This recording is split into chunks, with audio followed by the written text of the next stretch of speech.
Alors que le ministre du Budget, Laurent Saint-Martin, est en train de s'installer. Bonsoir. Bonsoir. Merci d'être avec nous ce soir dans Tout le monde veut savoir, alors que nous sommes à la veille de l'arrivée du projet de loi de finances en commission à l'Assemblée nationale, dans un moment où il est parfois difficile d'y voir clair sur la stratégie du gouvernement, entre revirements, désaccords entre ministres. On va prendre, si vous le voulez bien, les éléments point par point avec vous. Mais d'abord, une question plus générale. Plus les jours avancent, plus les critiques fusent sur votre texte. Vous aviez commencé par expliquer aux Français qu'il s'agissait de 2 tiers de baisse de dépenses, 1 tiers de hausse d'impôts. Le Haut Conseil pour les finances publiques, ce ne sont ni des gauchistes ni des ultralibéraux, disent non, pas du tout, c'est 70% de hausse d'impôts, 30% de baisse de dépenses. Vous avez voulu tromper les Français, Laurent Saint-Martin? Je ne partage pas du tout cette lecture. Prenez. C'est pas la mienne, c'est celle du Haut Conseil. L'exemple, je ne la partage pas. Prenez l'exemple des aides aux entreprises. On a fait beaucoup d'aides aux entreprises, notamment pendant la crise Covid et pendant le plan de relance. Vous vous souvenez, parmi ces aides, il y avait les allègements généraux de charges. En gros, on baissait le coût du travail. À titre d'exemple, dans ce budget-là, on va proposer notamment de moins aider les entreprises là-dessus parce qu'elles ont été beaucoup aidées pendant la crise et qu'on considère qu'aujourd'hui, la nécessité de redresser nos comptes publics doit aussi passer par un effort de ces mêmes entreprises. C'est une dépense en moins. Certains peuvent considérer... C'est aussi une contribution en plus, pardon, mais pour les entreprises qui nous regardent, elles voient bien qu'elles vont payer davantage de cotisations. Je vous donne un exemple, c'est une aide d'État qui avait été mise, qui est en moins, c'est une économie. Donc ce débat-là, on peut l'avoir pendant des mois si vous voulez, je ne partage pas cette interprétation. Mais la question au fond, Laurent Saint-Martin, c'est est-ce qu'il y aura, à l'issue de la discussion parlementaire, moins d'impôts qu'il n'y en a aujourd'hui, puisque c'est la critique principale que vous font, mais d'abord, pas seulement les oppositions, mais aussi ceux qui participent à votre, je sais pas comment il faut l'appeler, socle commun, comme dit Michel Barnier. D'abord, ce texte il est difficile parce que c'est un texte de redressement des finances publiques. Il faut raconter la vérité aux Français. On a besoin de redresser nos comptes publics après des années de protection massive et de dépenses publiques très importantes. Et ça a permis d'avoir une croissance plus importante, ça a permis de baisser le chômage, ça a permis justement tout ce que les Français ont connu pendant la crise Covid et pendant la relance. Pour ça, il faut en être fier. Aujourd'hui, on redresse nos comptes. Redresser nos comptes, c'est souvent des décisions compliquées où il faut que tout le monde fasse un effort. Mais vous allez quand même essayer d'augmenter un peu moins les impôts. Je réponds à votre question sur les impôts. On propose des impôts dont la très grande majorité vont être ciblés, temporaires, soit pour les grandes fortunes, soit pour les très grandes entreprises. Je maintiens que la priorité du texte, c'est bien la baisse de la dépense publique. Et d'abord sur l'État qui va baisser à près de 20 milliards d'euros, justement, eh bien, les finances publiques au sein des ministères, au sein des opérateurs. On va faire des réformes à l'intérieur, justement, pour que ça fasse moins cher pour le contribuable, pour avoir un meilleur service. Et donc, à la fin, si vous voulez, il ne faut pas raconter non plus n'importe quoi à nos concitoyens. Oui, on a un texte qui baisse d'abord la dépense publique, mais qui met aussi à contribution nos concitoyens, et notamment les plus fortunés. Quand on augmente la taxe sur l'électricité, quand on rembourse la facture moins... baissera, Benjamin Duhamel. Elle baissera moins qu'elle n'aurait baissé si vous n'aviez pas relevé davantage la taxe. La facture baissera et ça ne vous a pas échappé. Moins que ce qui était prévu. Et ça ne vous a pas échappé aussi que j'étais très soucieux à ce que les factures sur l'énergie baissent. Et c'est pour ça que j'étais contre la hausse de la fiscalité sur le gaz, par exemple. Mais tout ça pour vous dire que ce texte, il faut revenir à l'esprit des institutions. C'est un projet de loi. Il va être débattu au Parlement. Et il ne vous a pas échappé qu'il n'y avait pas de majorité absolue dans cette Assemblée nationale. Et que donc le texte, il va être modifié. Donc si votre question c'est, est-ce qu'on peut déposer des amendements et délibérer pour qu'il y ait moins d'impôts mais plus d'économies, moi je dis chiche. Et je dis même avec grand plaisir. Je dis juste attention, la baisse de la dépense publique, il faudra trouver des économies équivalentes. Et de façon sonnante et trébuchante. Je saisis la balle au bon puisque vous évoquiez la question de la fiscalité sur le gaz. Là précisément, je prends à témoin ceux qui nous regardent. Difficile de comprendre quelle est la ligne du gouvernement. Samedi, vous dites, il n'y en aura pas. Dimanche midi, sur cette chaîne, la porte-parole du gouvernement dit il n'y aura pas de hausse de la fiscalité sur le gaz. À votre place, dimanche soir, Antoine Armand, ministre de l'économie et des finances, dit en l'état, il n'y en a pas, mais la discussion parlementaire permettra peut-être de voir ce qui peut être fait. Ce matin, dans les colonnes de Libération, votre collègue à l'écologie, ouvrez les guillemets, la discussion parlementaire sera l'occasion d'aller plus loin pour verdir notre fiscalité. D'où cette question. Pas forcément sur le gaz. Oui, sauf que c'est une question sur le gaz qui lui est posée quand elle répond cela. Donc, question extrêmement simple, Laurent Saint-Martin. Les Français vont-ils payer plus cher leur gaz parce que la taxe sur le gaz aura augmenté? Oui ou non? Je ne vous demande pas ce que vous souhaitez, mais ce qui, à la fin, sera soumis à la représentation nationale et, si j'ose dire, ce qui apparaîtra sur les factures des Français. Écoutez, je suis ministre du Budget. Permettez-moi de vous répondre en ministre du Budget, qui est à la fois ma conviction et à la fois, comme on dit, l'arbitrage qui a été donné sur le texte du projet de loi de finances de 2025. Non à la hausse de la fiscalité sur le gaz. Je peux vous le répéter plein de fois. Mais alors non à la hausse de la et fiscalité pourquoi sur les... Agnès Pannier-Runacher dit non mais on va voir, peut-être les parlementaires Parce qu'il y aura du débat, mais parce qu'il y aura du débat au Parlement. Ouais. Il y aura du débat au Parlement. Elle se trompe Mais votre collègue Agnès la Pannier-Runacher. position du gouvernement, Agnès Pannier-Runacher. la position du gouvernement, c'est qu'il n'y a pas Ouais. ni dans le texte initial ni de volonté de donner un avis favorable aux amendements de hausse de fiscalité du gaz. Point. Mais après, vous comprenez, non, mais Laurent Benjamin Saint-Martin, Duhamel. attendez, non mais juste parce que c'est facile d'expliquer au fond que c'est je peux pas vous répondre plus simplement que la façon dont je l'ai parce fait. que au fond il y a cette idée que ce serait voilà le journaliste qui chercherait des noises, des divisions. Là vous avez une journaliste, une ministre de l'écologie qui dit et qui ouvre la porte une nouvelle fois, alors même que vous avez fermé la porte vous-même, qu'il pourrait y avoir cette augmentation. Mais comprenez que on ait le sentiment que vous n'êtes pas aligné. Mais elle peut souhaiter quelque chose de différent à la base. Et le débat parlementaire vivra. Et je vous répète que l'arbitrage du gouvernement est de ne pas augmenter la fiscalité Donc du gaz. même si c'est proposé par des parlementaires, vous vous y opposerez. Oui, je vous redis oui. Et il y a quelque chose quand même d'assez savoureux, je trouve, dans vos propos. C'est que c'est comme si deux ministres ne pouvaient pas avoir des opinions différentes. Vous savez, moi, il y a quelque chose d'assez formidable qui se passe, je trouve, dans le débat politique. C'est pas mineur, Laurent Saint-Martin. C'est pas mineur du tout. Important sur un sujet comme celui-là. C'est pas mineur du tout. Mais vous savez, avec diamétralement opposés. Avec Agnès Pannier-Runacher, on se connaît bien. On a d'excellentes relations et on peut avoir des avis divergents. Il y a ce qui s'appelle les arbitrages au sein d'un gouvernement. Et les arbitrages, effectivement, c'est pas une opinion. Ils font foi. Agnès Pannier-Runacher pourrait dire, écoutez, je pensais ça.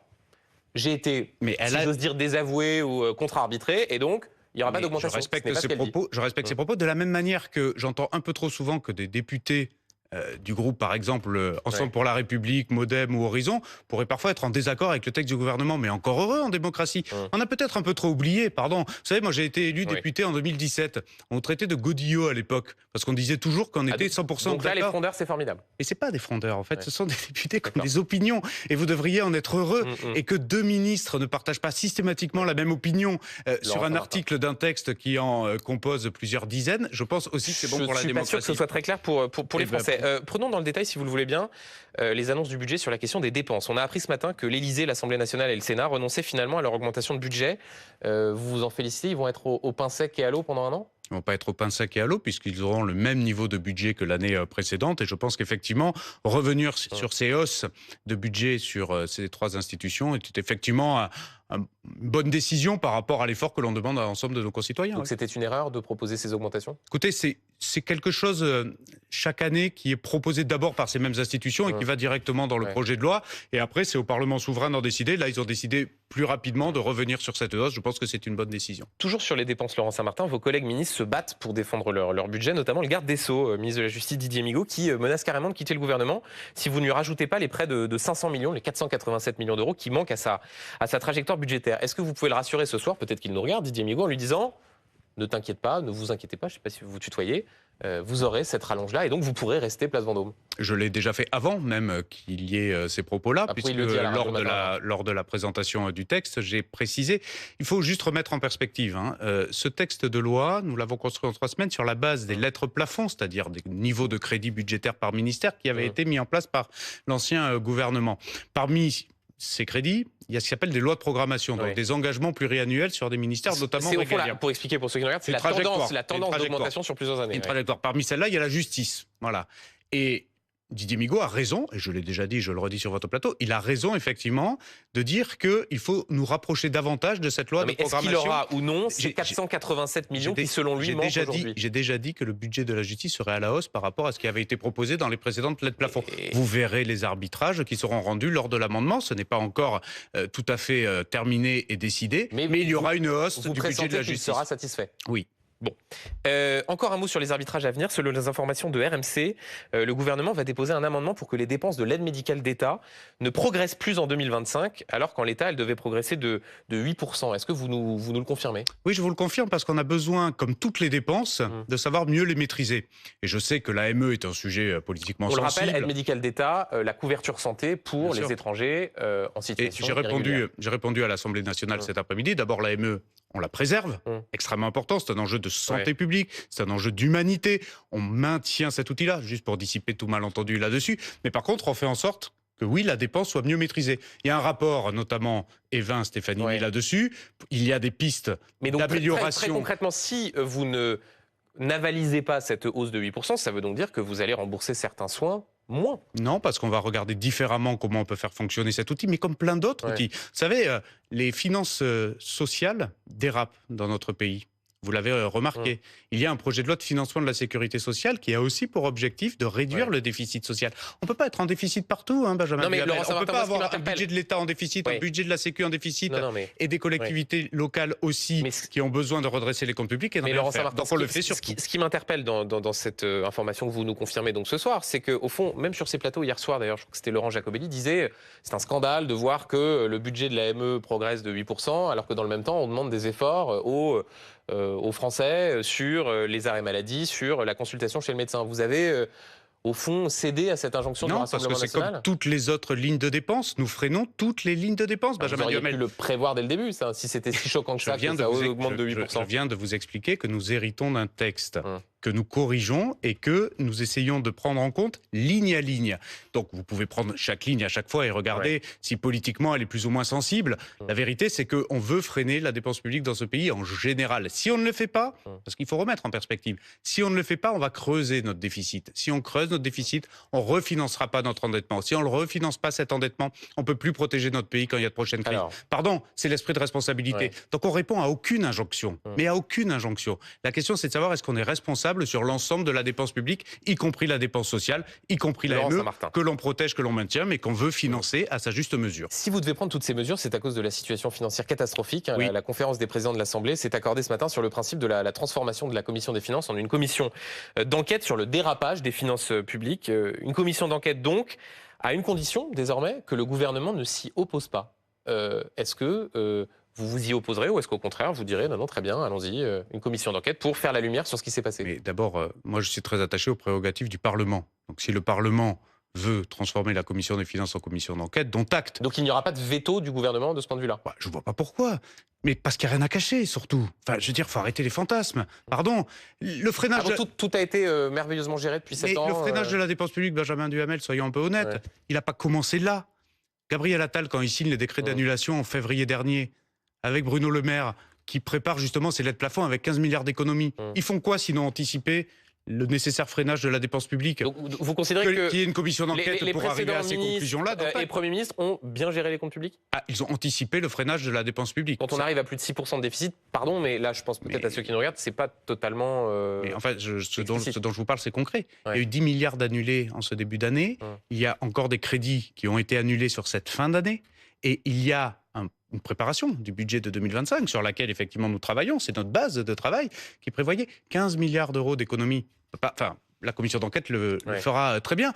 Il n'y a pas de difficulté à dire que le gouvernement précédent a anticipé le nécessaire freinage. Alors, et c'est ce gouvernement qui acte la nécessité de faire voter ce projet de loi de finances. Sur le précédent gouvernement, je voudrais vous faire écouter Bruno Le Maire. BFM TV a réussi à glaner une réaction, c'était à la mi-journée près de l'Assemblée. S'il y a des questions à me poser, j'y répondrai avec beaucoup de sérénité et beaucoup de clarté. Et je pense que la vérité doit se faire devant les représentants du peuple français. C'est quoi la vérité, et pas forcément justement devant la presse.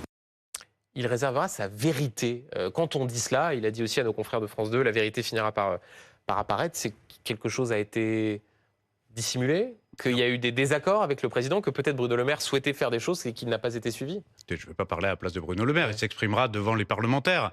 Ce que je sais, c'est que Bruno Le Maire, pour le connaître bien et pour avoir travaillé avec lui, notamment sur la mandature précédente, a toujours alerté sur la nécessité... Et il n'a pas toujours été entendu. Toujours alerté sur la nécessité de redresser nos comptes publics. Je pense que la vérité dont il parle, c'est d'abord ça. Mais pardon, Laurent Saint-Martin, au fond, puisque je recevais dimanche soir Antoine Armand, et je me faisais la même réflexion... Vous faites face à une situation financière qui est très difficile. Et il y a une forme de schizophrénie, puisque vous êtes, comme Antoine Armand, macroniste. Donc vous êtes comptable d'un bilan qui fait qu'aujourd'hui, vous êtes obligé de prendre toutes ces mesures. Ça, c'est quand même difficile à gérer. Et pourquoi ne pas reconnaître que oui, cette situation, il y a bien sûr la situation internationale, il y a eu des crises à gérer. Enfin, globalement, d'autres pays européens s'en sortent mieux que nous. De dire, oui, il y a des choses qui ont été mal faites, et c'est aussi pour cela qu'aujourd'hui, on doit prendre ce type de décision. Je viens de vous le dire, Benjamin Duhamel. Non, c'est parce que... vous expliquez il y a encore un instant que les précédents ministres ont provisionné des économies, ont gelé des crédits, et que tout a été parfaitement fait. Vous voulez entendre une dénonciation du bilan passé. Tout n'a pas été parfait, il n'y a aucun problème là-dessus. Par contre, que l'État ait été protecteur pendant la crise Covid, pendant la crise inflationniste avec des boucliers... Et les autres pays européens aussi, laissez-moi terminer, s'il vous plaît. Pas du tout de cette façon-là. pas du tout de cette façon-là. Et donc ça justifie de tels écarts avec d'autres pays européens. Mais bien sûr, regardez les factures d'énergie. En France, en comparaison avec les autres pays européens, pas du tout les mêmes. Pas du tout les mêmes. La France a bien davantage protégé sa population, ses entreprises, ses collectivités territoriales. On peut considérer politiquement qu'il ne fallait pas le faire. Sauf que moi, je me souviens très bien, quand j'étais rapporteur général du budget, que tous les groupes politiques voulaient dépenser plus. Vous diriez, Laurent Saint-Martin, qu'Emmanuel Macron diriez qu'Emmanuel Macron est un bon gestionnaire des comptes publics. Si vous me laissez terminer là-dessus, je dis juste qu'il faut stopper l'hypocrisie entre ceux qui voulaient dépenser plus pendant les crises et qui aujourd'hui crient au scandale sur le dérapage des finances publiques. Est-ce que vous diriez qu'Emmanuel Macron est un bon gestionnaire des comptes publics? Emmanuel Macron est celui, comme président de la République avec ses gouvernements successifs, qui a permis de protéger ce pays, qui a amené une situation des finances publiques dégradées. Est-ce que c'est un bon gestionnaire des comptes publics? Les finances publiques ne fonctionnent pas comme ça, monsieur Duhamel. Je ne sens pas un enthousiasme débridé à l'idée de finances publiques, c'est un bon mais si gestionnaire. vous voulez entendre ma réponse, les finances publiques fonctionnent de telle façon que quand il y a une forte dépense nécessaire pour protéger le pays, que tout le monde voulait. Donc stop à l'hypocrisie là-dessus, tout le monde la voulait. Aujourd'hui, Emmanuel Macron est toujours président, c'est le premier à dire qu'il faut redresser les finances publiques. Ça s'appelle des cycles. Et c'est ce gouvernement qui prend la responsabilité là-dessus. Je crois que tout le monde devrait être d'accord sur la nécessité de le faire aujourd'hui. Une dernière question, Laurent Saint-Martin, sur le Doliprane et Sanofi. Le gouvernement a donc annoncé la possibilité que l'État prenne une participation dans Opella, qui produit donc le Doliprane, qui va donc être cédé à un fonds d'investissement américain. Pour ça, vous avez les moyens de prendre une participation dans cette entreprise? Ce qui est vrai, c'est que notamment depuis la crise Covid, on en parlait, et notamment par l'action du président de la République et des gouvernements précédents, il y a de nouveaux instruments qui existent sur les investissements étrangers en France qui permettent de davantage contrôler les prises de participation au capital et effectivement de regarder comment l'État français peut être aux côtés d'investisseurs étrangers pour rassurer et surtout pour protéger la production. Ce qui s'est passé ces dernières années, vous voulez beaucoup de mauvaises nouvelles, mais il y en a aussi d'excellentes dans notre pays. On produit davantage, le chômage a baissé, il y a des industries qui poussent. Et bien justement, il faut les protéger. C'est vrai aussi dans les biomédicaments, dans les molécules, dans la pharma, et donc c'est vrai aussi pour le Doliprane. Merci beaucoup, Merci Laurent de votre Saint-Martin, ministre du Budget, d'avoir été l'invité de Tout le monde savoir.